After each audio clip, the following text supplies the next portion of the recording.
Hey everybody, it's Glidercat and it's time to play.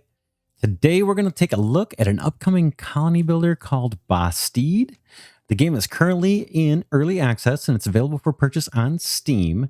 Now I need to mention that my request for a press key from the developer was accepted, so I'm appreciative of that, and it's what allows me to put this content together for you. Speaking of the developer, he's making very frequent updates to the game. I mentioned it's in early access. But we're getting very frequent updates to this game, which is nice to see. So you can expect there to be more functionality coming beyond what you see in this video. In fact, I believe the developer posts an update each and every week, which shows a lot of commitment. So again, very cool. Okay, let's start off by looking at the game's trailer. And while that runs, I'm going to read some of the game description for you. So here we go with the trailer. Basteed is a city-building strategy game of life in the 13th century where you must guide your village of peasants to thrive and survive against other villages, bandits, hunger, disease, and the cold so that they may grow into a fortified town. To be able to survive and grow, efficiently managing your peasants is extremely important with anything and everything ready to cause havoc at any moment. Start from nothing and build your village up into a large town. Using the resources nearby, you must construct buildings and assign jobs, increasing resources and food production to enable survival and allow for growth. Multiple difficulties and the ability to turn off enemies allow players to have a relaxing or demanding experience. Alright, so that's the Steam description. Let's watch the rest of the trailer and then we'll come back.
Okay, so that was the official trailer and some of the game description that you can see on Steam. Now, some of what I just read is pretty common and it pretty much applies to all city builder games. That's not common, actually, as I read these Steam descriptions. A lot of times they kind of overlap with other games. So, for example, starting from nothing and building a large city, it's pretty much, the main objective of just about every city builder game that I've played. There were a couple of things in the Steam description, however, that I do want to call out about Basteed. The first is the mention that you can choose to turn off enemies. Now, that's not very common in city builder games, at least not the ones that I've played. So I think a lot of players are going to appreciate that, and they will appreciate it, especially in this game. Now, the reason I say especially in this game has to do with the second thing that I wanted to point out from the game description. The description mentions that you're going to be battling hunger, disease, bandits, and the cold. And I can tell you from my first playthrough that it's a real struggle. Turning off the enemies might not be a bad idea the first time you play because there's plenty of challenge just keeping things afloat in your town without the recurring raids from bandits. So again, I think that's pretty cool that Basteed gives you that option. Now on paper, gameplay of Basteed is common to other city builders. You'll start with a meager 6 villagers, and one of the first things you'll likely set out to do is secure a food supply. Now you have a few different options here, and we'll probably make use of all of them over time as you play and grow your village. First and fastest, you can hunt wild animals that are roaming the map, but there aren't a ton of them around, so it's going to take some time looking around to find them. You can also build an animal pasture, and instead of killing animals out in the field, you can bring them into your pastures and then raise them for a continuous source of food and other products that you're going to need, like leather, wool, and milk, and there's others too. The game currently has 4 animals that you can raise like this. It's chickens, cows, sheep, and pigs. And then again, in order to get that all started, you're going to have to go find these animals kind of roaming around the countryside and corral them into your pastures to get things going. There's also a few additional animals roaming the countryside, like deer and goats. You can hunt those as well, but you can't raise those in the animal pastures. Another option for food is farming. Not surprising. There are several crops you can choose from, and each farm can utilize up to 3 workers. Now, the game takes place in the 13th century, so we're not talking industrial scale farming here. One farm field may not get you all the food that you're used to getting from other city builder games, but it's another source of food that you'll likely want to get set up very early in your game play. After food, you're going to need to provide adequate housing for your villagers. You'll start the game with 1 wood house and 1 wood hut. And these are pretty low level housing options, and your villagers won't be too happy living in them during the freezing cold winters. But the game has several different types of houses. They're pretty cool. And you can either build them directly with if once you get the materials saved up, or you can upgrade existing houses from low levels to high levels and just kind of do it incrementally. It's up to you. The higher tier houses will hold more people and will also provide more comfortable accommodations, and that's going to help keep your villagers happy. Now, happiness is a core mechanic in the game, and it's one that you're going to want to pay pretty close attention to. If your villagers become too unhappy, they start to leave.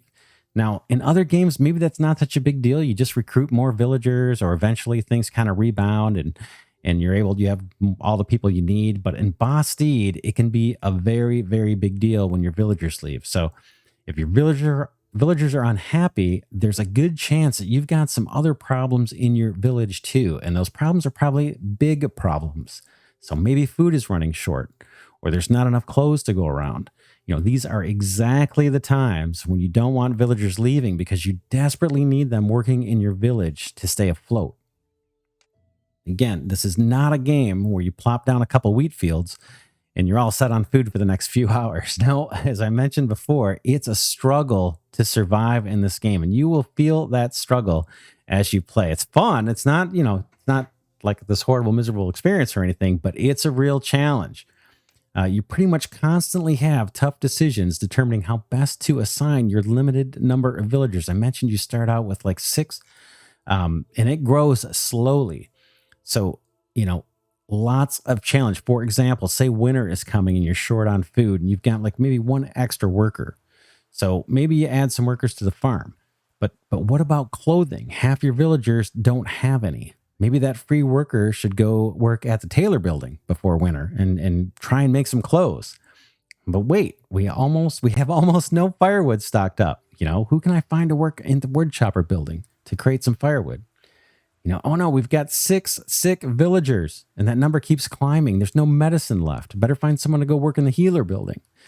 But it's already November and the food supply is dwindling. So maybe I got to put them back on the farm. So there is a trader that'll come to your village every so often. And that gives you a chance to trade for some critical supplies if you're coming up short, especially before winter seems to be like the critical time.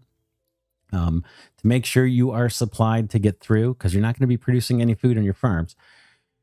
But the trader I mentioned doesn't always have what you're looking for, and if you're in a tough spot, you may not have much surplus resources to trade if they do come by. So it's another thing to keep in mind. It's a kind of a challenging struggle to get through, and you need to make sure you're prepared for those winter seasons. Okay, now if that's kind of how this game plays, especially in the early game, but even after hours of playing, you're going to have tough choices about how to deploy your workers to meet the numerous needs of your village. Now, if you like those kind of challenges, determining how best to deploy your limited workforce to keep your town afloat, then I think you're going to love this game. Now, I'm still on my first playthrough, and I'm learning the game's mechanics and internal systems. And there's definitely some things I would do differently in my next playthrough. Like the first playthrough, you're going to learn a lot about the game systems and things you wish you would have done different. And that's kind of how I feel about my first playthrough. Some of the early decisions that I made in my first village resulted in slower growth and more hardship than I needed along the way. I think Basteed is that type of game where you're going to want to play several times to figure out what works best and fastest for growing your village. Now, I view this as a good thing. I played several city builders that feel too easy. Like I mentioned earlier, in some games, you just plop down a few fields of wheat. You never have to worry about your food supply again. And I tend to get bored with those types of games after the first playthrough because there just isn't much challenge. With Basteed, if I haven't made it clear already, there's been plenty of challenge, and I really enjoy playing in the game. And I want to keep playing to see how big I can grow my village, and then work out how best to meet the competing demands for housing, clothing, food, weapons, happiness, etc. It always feels like you're trying to cover yourself with a short blanket with all the different things you want to stock up in your village, but you just don't have enough people to work all these different buildings and keep the supplies up. Now, there's a lot of problem solving that takes place as you play, and I really enjoy that aspect of the game. So that's a basic overview. Now, I can't cover everything in a first look video, but I hope what you've seen so far has piqued your interest. Keep in mind, as I mentioned earlier, that the game is in early access and the developer is very actively releasing updates. Like I mentioned earlier, I think there's been an update each and every week since I've been playing the game. So that's always good to see. We'll see how long it stays in early access and just how far he takes it, but it's pretty cool so far. I mean, it's a full-featured game as it is. And with the weekly updates, that's just pretty cool. Anyway, if you want to see more Basteed, be sure to check out my Let's Play series that will post just a few days after this first look video. Also, I highly recommend checking out my first look playlist. There's a ton of cool games in there, and I add new ones just about every week. I'll pop a link in the description for that if you want to check it out. And with that, this is Glidercat saying thanks so much for watching. I really mean it, and I'll see you in the next one.